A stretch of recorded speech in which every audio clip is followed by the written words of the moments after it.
Alright, what's up everyone? Welcome back to some structure-free learning, and in this video we're going to go back to some mechanics and materials and do an example problem calculating normal stress due to bending moment. Now I've got this cantilever beam with a constant cross section, an upside down T-beam with a linearly distributed load starting from 0 to 4 kilonewtons per meter, and what we want to find in this problem is to draw the normal stress profile at the location of the maximum moment and then calculate the resultant force that's in the flange down here over there somewhere. Let's go ahead and get started. The first thing we got to do is find what this maximum moment is and figure out where it is. So the first thing we want to do is draw the shear and moment diagram so that we can locate where along the length of the beam the maximum moment occurs, because that's going to be associated with the maximum normal stress, and it'll give us an indication of which side of the cross section, either the top or the bottom, is in tension or compression. I've kind of set this up a little bit. I drew a more simplified model of this cantilever beam as a stick figure with the linearly distributed load.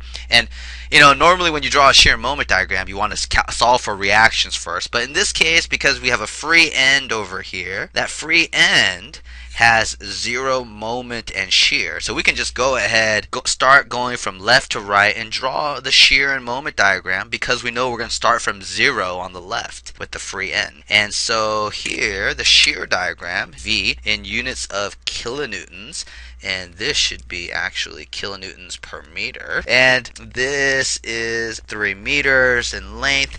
And so if I draw a shear diagram, if you remember, I have a linearly distributed load. That means my shear diagram will be parabolic, x squared, right?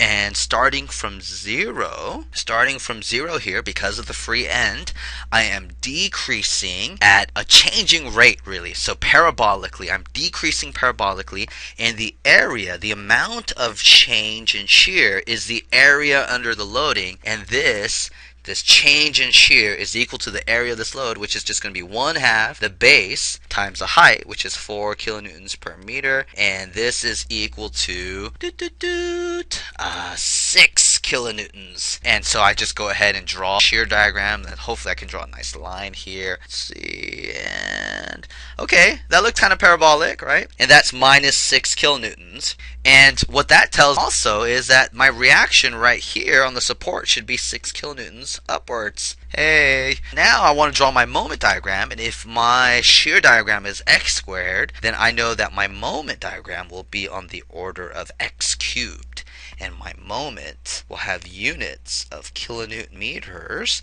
And again, here, because I'm at a free end and my value here is 0, I am decreasing. Again, my slope is negative, so I anticipate having a negative. My shear value is negative here, so my moment I anticipate will have a negative slope here. Here I have a 0 shear, so I should have a 0 slope for the moment right there. Whoa, what happened there? Right here, like this. So my moment curve should be horizontal here, and then it should be a cubic function that decreases like so. Oh, I kind of missed that spot right there. And this has some value, and the change in moment is equal to the area of the shear diagram, the area of a parabola where one end the slope is 0. This change in moment is equal to 1/3 the area of a parabola, where one end is the slope is 0, is 1/3 base times the height, and here 1/3 times 3 meters times 6 kilonewtons, and that makes this 6 kilonewton meters. And so I have here negative 6 kilonewton meters, and that also tells me that I have a moment over here of 6 kilonewton meters.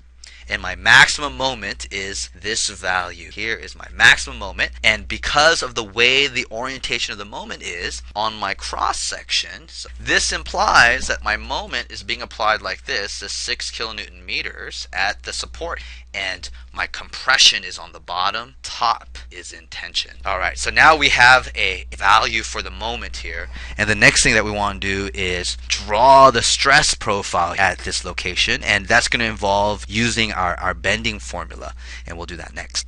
Alright, so now we want to calculate the normal stresses in the cross section at the location of the maximum moment, which is right at the support. In order to do that, we need to use the most selfish equation in the whole wide world, where here this is that this normal stress due to bending is negative my over I, my I, right? And so here, in this case, we already know what the maximum moment is. And this equation, the way that it's been derived in a lot of textbooks with a negative sign in front of it, assumes that this moment is positive. And in this case, our maximum moment, M max, is a negative moment that causes compression on the bottom. M max is minus 6 kilonewton. And so we know M max, but in order for us to describe the distance from the centroid or the neutral axis to whatever location where we want the stress, we need to know where the centroid is, and we also need to know what the moment of inertia of this entire cross section is. So the first thing that we need to do in order to apply the bending formula here is to calculate section property. And the first thing that we want to do is calculate the centroid, the geometric centroid, which is y bar is equal to the sum of ay over sum of a. And here, in order to do that, the first thing you need is a reference or a datum. And so in my datum here, I will choose the bottom here. Bam, right here. This will be my reference or my datum. And I will break this up into this T-shape, 2 rectangles. I'll break this up into this area here. I'll call that 1. And then I'll break it up into a second area here. And I'll call this one 2. So now I just have to apply this relationship here. So the first area is A1, which is going to be 60 millimeters times 20 millimeters. And the centroid of 1, the centroid of area 1 to the reference, or the distance to the centroid of area 1 from the reference, is a half of 20 millimeters. So that's 10 millimeters. Plus the area of region 2, which is also 20 by 60. 20 by 60 millimeters. Oh, that should have been a millimeters here. Okay, and if I haven't put the units in, and just go ahead and all these units are in millimeters. All right, this location right here is the centroid of 2 is 30 millimeters from the T right here, if you will, the flange, and so this would be 30 plus 20. So this is 50 millimeters. The distance of centroid 2, or the centroid of area 2 to the reference here, and then divided by the total area of my cross section, which is 60 times 20 plus 20 times 60. And this, if I calculate this is y. The distance from the bottom to the neutral axis location, so I'll just call that YB. If I substitute some numbers, this is going to be 30 millimeters. And so my location of my neutral axis, which I will put in purple, 30 millimeters. And so my neutral axis location is, bam, right here from the reference is YB equal to 30 millimeters.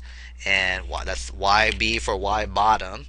To the top is equal to 80 minus 30, which is 50 millimeters. And now I want to use the parallel axis theorem to calculate my moment of inertia about the neutral axis. So I'll call this I and A, which is equal to the sum of the moment of inertia of a section about itself plus AI dyi squared, and this would all be this right here. And so for the first area, this area 1, the moment of inertia of itself is 1/12, the base 60 times the height 20 cubed, plus the area, which is 60 times 20, times the difference between, if you will, let's use this like orange right here. It would be, this would be dy1, this difference right here, that would be dy1, which is just, 30 minus 10, which is, and then this will be squared, plus the moment of inertia of the second area, which is 1/12, 20 is the base times the height 60 cubed plus 20 times 60, and again the difference between the centroid of area 2 and the distance, so this distance here, this distance would be dy2, and in this case that is just 30 minus 50 squared. And notice that if it's negative or positive, doesn't matter because it'll be squared. And if you run some numbers here, what you'll get here is 1.36 times 10 to the 6 millimeters to the 4th. And now with these section properties, we're ready to calculate the stresses, or the normal stresses, at the top and bottom of the cross section.